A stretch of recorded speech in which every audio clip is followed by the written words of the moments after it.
এমন একটা সময় ছিল যখন সময়ের থেকে মূল্যবান ছিল জীবন, আর জীবনের থেকে অনেক বেশি মূল্যবান ছিল স্বাধীনতা।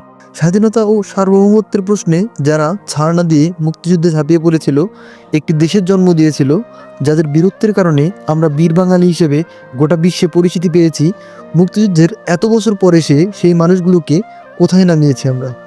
জাতি হিসেবে আমরা এতটাই দুর্ভাগা যে আমাদের শ্রেষ্ঠ সন্তানদেরকে তাদের সম্মানটুকুও দিতে পারেনি। এই বাঙালি জাতি তাদেরকে নিয়ে রাজনীতি করেছে, তাদেরকে নিয়ে ব্যবসাও করেছে অনেকে। হয়তো আমাদের সবার কারণেই আজকে তাদের এই অবস্থা, সেটা অস্বীকার করার কোনো সুযোগই নেই। তবে আমাদের মধ্যেই যারা সেই সময় মুক্তিযুদ্ধের বিপক্ষে শক্তি ছিলেন, তাদের এই পৌষ মাসে মুক্তিযোদ্ধাদের হৃদয়ে আশার মাস নেমে এসেছে। সম্প্রতি কুমিল্লার ১৪ গ্রামে একজন মুক্তিযোদ্ধাকে জুতার মালা পরিয়ে এলাকা ছাড়া করা হয়েছে।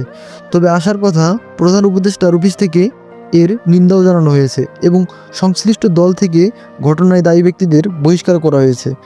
দল হিসেবে একমাত্র স্থানীয় বিএনপি এই ঘটনার প্রতিবাদে মিছিলও করেছে। তবে বিএনপির এই মুহূর্তে উচিত এই অসহায় মুক্তিযোদ্ধাদের পাশে দাঁড়ানো, কারণ কিছুদিন আগেও একজন মুক্তিযোদ্ধাকে মারধরের ভিডিও ভাইরাল হয়েছে। আরও অনেক ঘটনা হয়তো ঘটে গেছে যেগুলো আমরা জেনেও জানি না। দেশ স্বাধীন হওয়ার পর অনেকবার রাজনৈতিক পট পরিবর্তনের শিকার হয়েছে বাংলাদেশ, তবে এবারেরটা বোধ হয় একটু ব্যতিক্রম।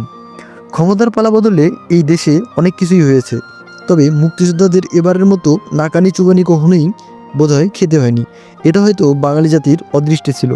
রাজনৈতিক দলের প্রতি ক্ষোভ থাকতে পারে, রাজনৈতিক ব্যক্তির উপর ক্ষোভ থাকতে পারে, একজন মুক্তিযোদ্ধার উপরও ক্ষোভ থাকতে পারে, তবে রাজনৈতিক দলের নেতাকর্মীদের যেভাবে ট্রিট করবেন, একজন মুক্তিযোদ্ধাকে সেভাবে ট্রিট করাটা কতটা সমীচীন হবে সেটা বোধহয় আমাদের সবারই ভাবার বিষয়। কারোর যদি কোনো অপরাধ বা দোষ থেকে থাকে, সেক্ষেত্রে ন্যায্য বিচার পাওয়ার জন্য আদালতের দ্বারস্থ হওয়ার বিকল্প নেই। বাংলাদেশের বড় রাজনৈতিক দলগুলোর রাজনৈতিক কাঠামোর পরিবর্তন ও জনগণের সাথে রাজনীতি না করে জনগণকে নিয়ে রাজনীতি করা উচিত। এই ডিসেম্বরে বাঙালি জাতির সেরা উপহার, মুক্তিযোদ্ধার গলায় জুতার মালা।